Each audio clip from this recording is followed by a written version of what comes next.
Maybe. Let's go gambling! Second loss. Aw, dang it. Aw, dang it. Aw, dang it. Aw, dang it. Aw, dang it.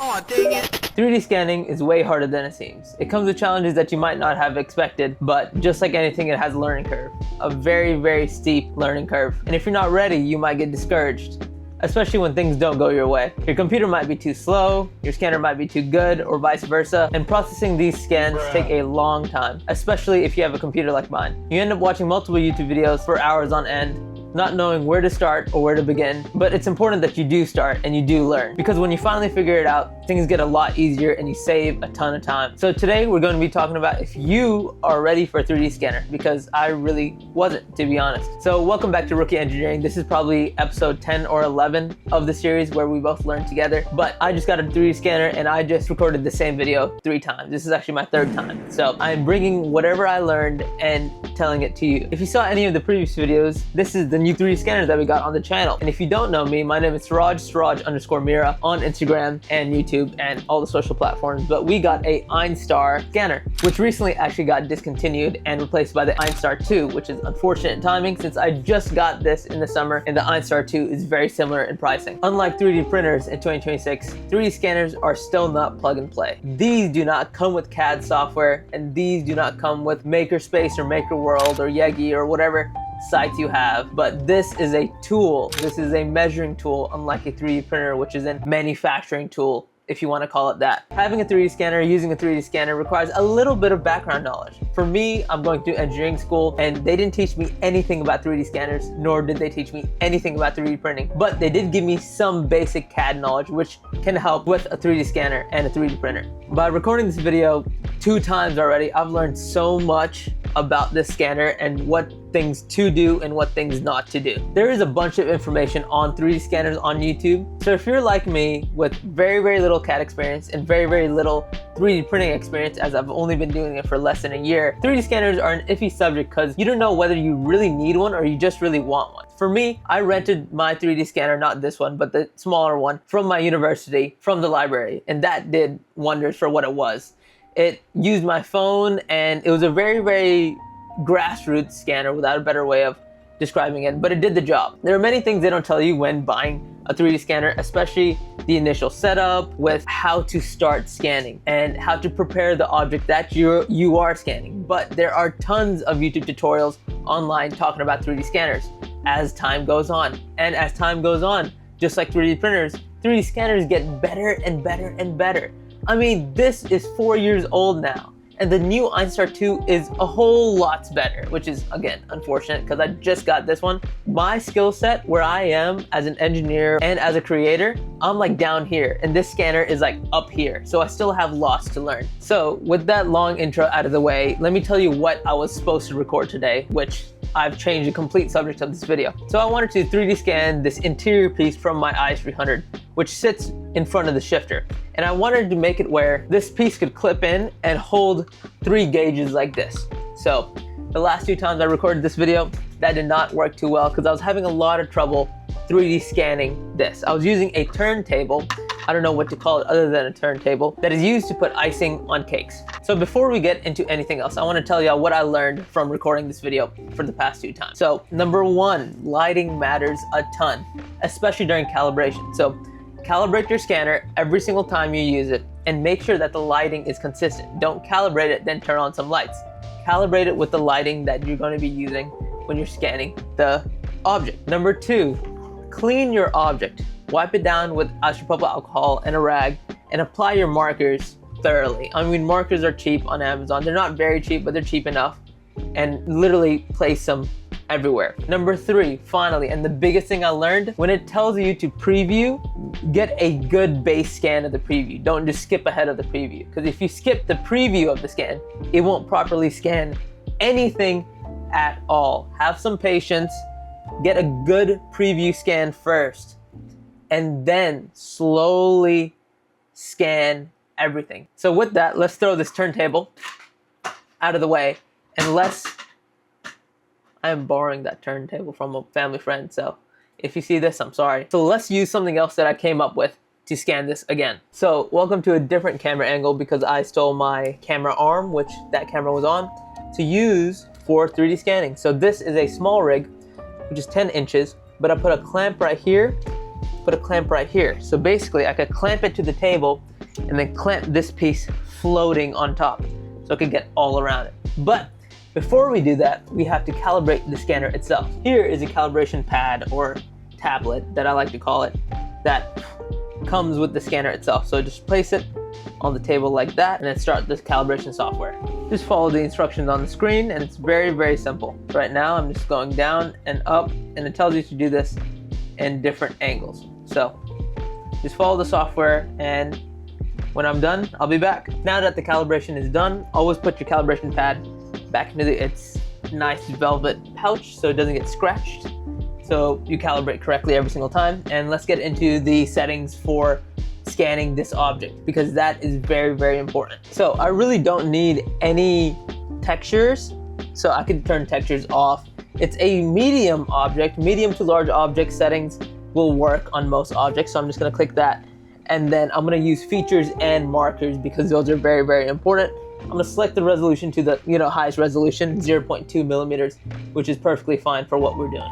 So let's get into it. So this part right here is the most important, the preview part. So I'm gonna press play, and this preview, as long as this light is green, right here, we're good. So it's red right now, green. For some reason, these lights won't turn on anymore. I'm not sure why.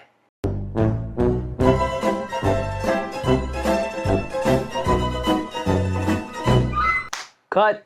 So we are scanning it for the 5th time, which is learning, because each time I scan something, I learn something new. So with the scanner, it tracks position by these markers that are right here. But since this is like a flat plane, when I try to transition over the flat plane, it gets lost because it needs flat markers or markers on a flat plane. So this little weird thing right here is so weird that it just gets it confused. So here's what my genius brain thought of. Cardboard with markers. So simple as this, just slide it under, and in theory, it should be able to keep tracking because it remembers position because of this cardboard right here. So let me align this with the center of the cardboard and let's start scanning. Also, I have a ton more lights in the room, so it might be a little brighter in here. Unfortunately, my computer is too slow to record for y'all as well as scan. So I'm just gonna make sure my computer is happy and just start scanning. So I like to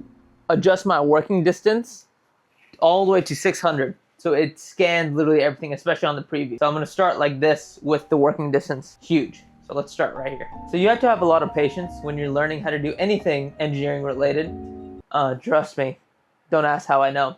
But last night I had an epiphany, which was this idea to have these markers on the ground so that the scanner can continue scanning and not lose its mind. And it won't get lost anymore like it used to. Insert clip right now, Siraj, future Siraj.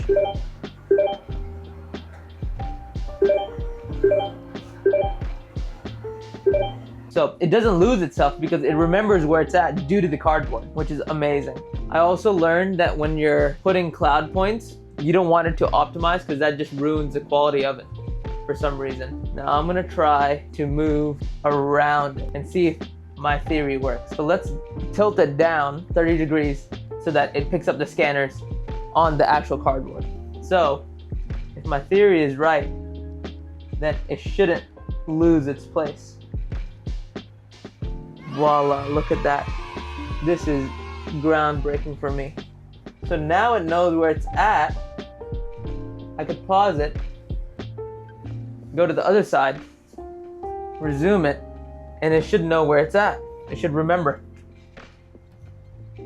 Perfect, just like that. It remembers flawlessly. And I'm gonna stop it right here. Now, I'm gonna do another scan by flipping it and then aligning it together. As you can see, there's a light right there, there's a light right there. That light is on, and I've recalibrated it, not with this of course, but with the pad that is provided. From my experience, this looks pretty good right now, pretty straight. If you zoom in too much, you'll see the individual points, and all meshing is to connect these points. So don't optimize and generate point clouds, just generate point clouds, and then you should be good. So there you go, you have a beautiful scan right here, but I'm going to scan it again anyway just so I could get a little bit more resolution in some places. And this is also the third time I've recorded this, but I'm gonna record it again anyway for y'all. So I just scanned this and I want to delete all this unnecessary crap. So all I'll do is use the lasso function right here, invert it, and I'll zoom in probably right here.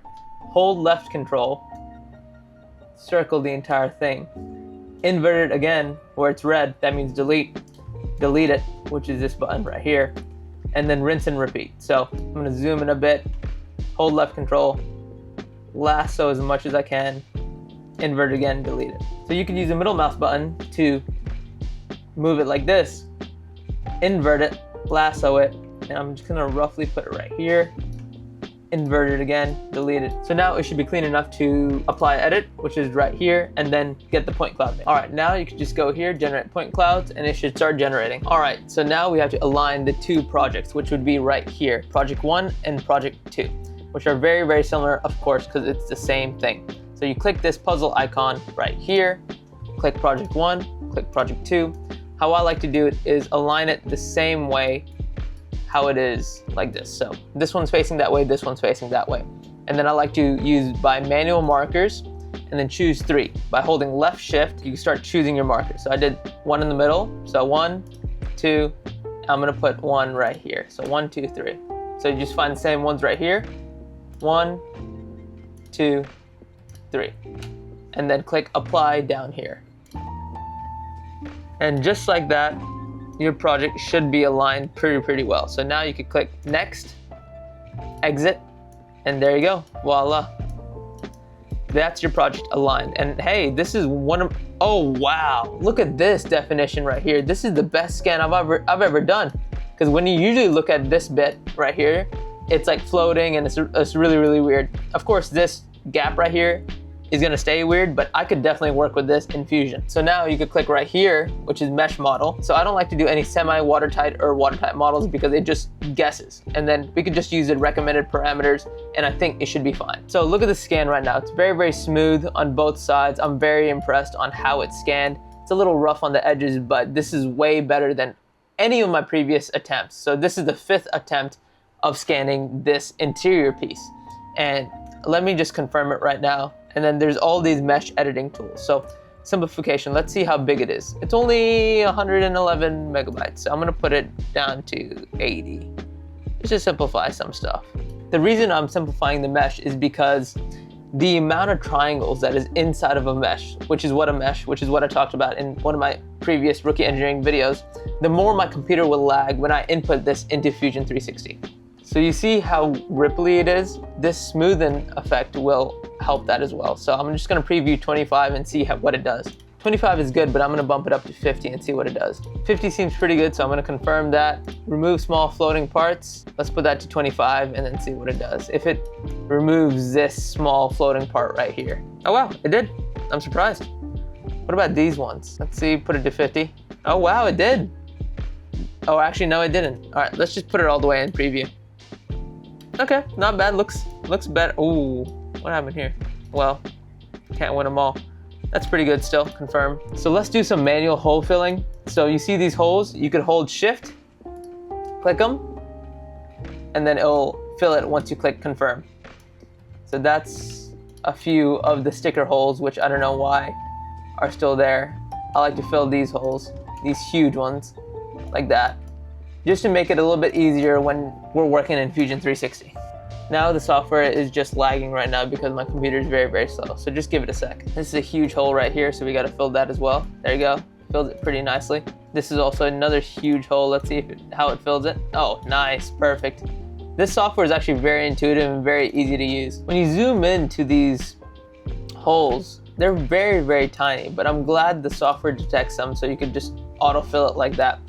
And honestly, simplifying this mesh really helped my computer run a lot better because now even looking at like the complicated parts, there's not many triangles there, which is perfect. I don't need that type of resolution. I'm not making any tight tolerances for an aircraft. This is just a gauge pod holder. So I'm surprised it knows that these are meant to be holes and these are just holes that are not meant to be there. So software is very, very smart and very intuitive to use. So I also just pressed auto hole filling, and I just wanted to see what it did, and hey, looks really good to me, honestly.